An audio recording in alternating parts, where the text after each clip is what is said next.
ଏହି ଭିନ୍ନକ୍ଷମ ଯୁବକ ଜଣକ ହେଉଛନ୍ତି ବଲାଙ୍ଗୀର ଜିଲ୍ଲା ଖପ୍ରାଖୋଲ ଥାନା ଦମାଇପାଲି ଗାଁର ନାରାୟଣ ମେହେରଙ୍କ 24 ବର୍ଷୀୟ ପୁଅ ସହଦେବ ମେହେର। ତାଙ୍କର ଦୁଇଟି ହାତ ଓ ଦୁଇଟି ଗୋଡ଼ରେ ଗୋଟିଏ ବି ଆଙ୍ଗୁଳି ନାହିଁ। ଏଥିସହିତ ତାଙ୍କର ଆଖି ବିକୃତ ହେବା ସହ କଥା ମଧ୍ୟ ଠିକ୍ ଭାବରେ କହିପାରନ୍ତି ନାହିଁ। ତଥାପି ସେ ବହୁ କଷ୍ଟରେ ଯୁକ୍ତ 2 ପାସ୍ କରିବା ସହ ଅନେକ ଗୁଡ଼ିଏ କବିତା ଲେଖି ବିଭିନ୍ନ ସ୍ଥାନରେ ପୁରସ୍କୃତ ହୋଇଛନ୍ତି। କିନ୍ତୁ ଯୁବକଙ୍କ ଭିନ୍ନକ୍ଷମ ପ୍ରମାଣପତ୍ରରେ ଡାକ୍ତର ଦେଇଛନ୍ତି 70%, ଯେଉଁଥିପାଇଁ ସେ ସମ୍ପୂର୍ଣ୍ଣ ଭିନ୍ନକ୍ଷମ ହୋଇଥିଲେ ବି ବର୍ଦ୍ଧିତ ଭତ୍ତା ପାଇପାରୁନାହାନ୍ତି। मुझे विकलांग हो मुझे सरकार जो 1200 देती 2500 जमा था। मैं बोलांगी जेठवी ऑफिस डॉक्टर नहीं बोला क्या वाला नहीं बोला किती पर्सेंट देशी हमको या 70% होती 80% करले भल होती था। मैं 2500 देती थी। डॉक्टर भी कहला जे मुई तो आर केबे एंता ठीक हे पारिनो आरो मते 80% कर दिया बोली कहला का कहलु कैसे कहलु ट्राई कहलु डॉक्टर इसलिए इतला या के इतला ए नी कर दिया वाला नी कर दिया बोला आके कहां आस कर छै यहाँ रे पलांगी डॉक्टर मुझे 80% कोई दिला बोले चा बोली आज कोई से इन प्रशासन मुझे 2500 कोई चावले बोले चा।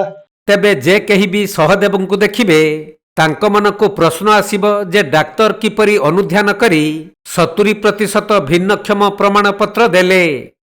କାହିଁକି ନା ସହଦେବଙ୍କ ଶାରୀରିକ ଗଠନକୁ ଦେଖିଲେ ହିଁ ଜଣାପଡ଼େ ସେ 100% ଭିନ୍ନକ୍ଷମ ପ୍ରମାଣପତ୍ର ପାଇବା କଥା। କିନ୍ତୁ ତାଙ୍କ କ୍ଷେତ୍ରରେ ଡାକ୍ତର ଏପରି କାହିଁକି କଲେ ତାହା ସହଜରେ ବୁଝାପଡ଼ୁନାହିଁ।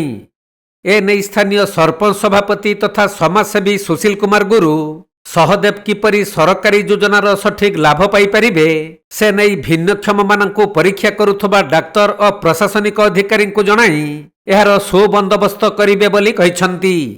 ମୁଇଁ ନିଶ୍ଚିତ ଭାବେ ଜିଲ୍ଲା ପ୍ରଶାସନ ଥିଲା ଟାଇମ୍ରୁ ଆମେ ତାକେ ତାମାନେ ଗୋଟେ ବିକଳାଙ୍ଗ ହିସାବରେ ଗୋଟେ ଏଇଟା କରିଥିଲୁ। କିନ୍ତୁ ଆମ ଦୁଃଖର କଥା ସେତେବେଳେ ଯେନ୍ ଡକ୍ଟର ମାନେ ତାକେ ଦେଖିଛନ୍ 100 to 100% ସେ ତାମାନେ ବିକଳାଙ୍ଗ ହେବା କଥା କିନ୍ତୁ 40% ହିଁ ଦେଇଛନ୍ ଯେନ୍ଟା କି ସେ ଖାଲି ସାଧାରଣ ଗୋଟେ ଭତ୍ତା ପାଇ ପାରୁଛେ।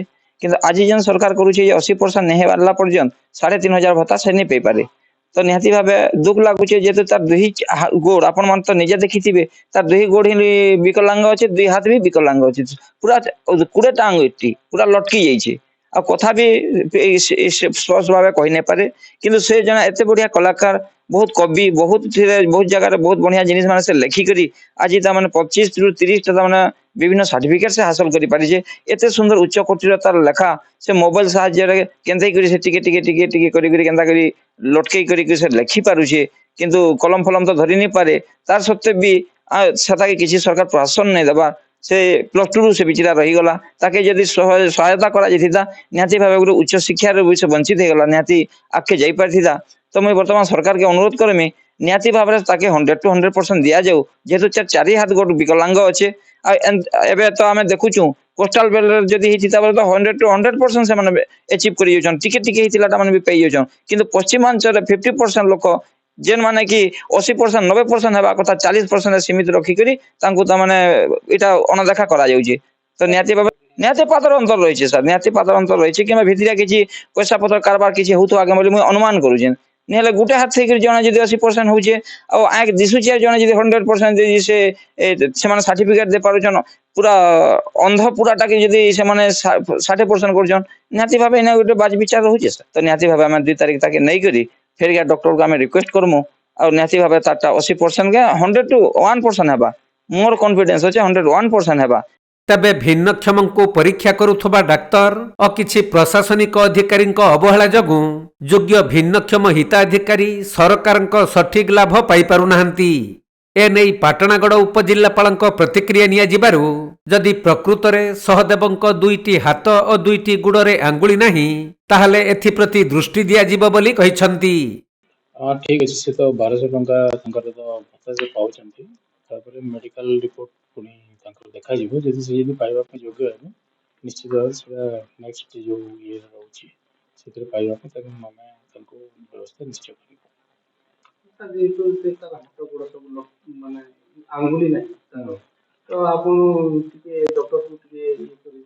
ନା ନା ସେଟା ତ ମେଡିକାଲ ଟିମ୍ ସେଟା ଭେରିଫାଏ କରିକି ତାଙ୍କର ପରସେଣ୍ଟେଜ ସେମାନେ ଦେବେ କେତେ ପରସେଣ୍ଟ ସେ ଡିଜେବିଲିଟି ଅଛନ୍ତି। ଡିଜେବିଲିଟି ପରସେଣ୍ଟେଜ ଯଦି ସେଇ ଆମର as per norms ହିସାବରେ ରହିବ ନିଶ୍ଚିତ ଭାବରେ ସେ ତାଙ୍କ ବର୍ଦ୍ଧିତ ହାରରେ ପାଇପାରିବେ।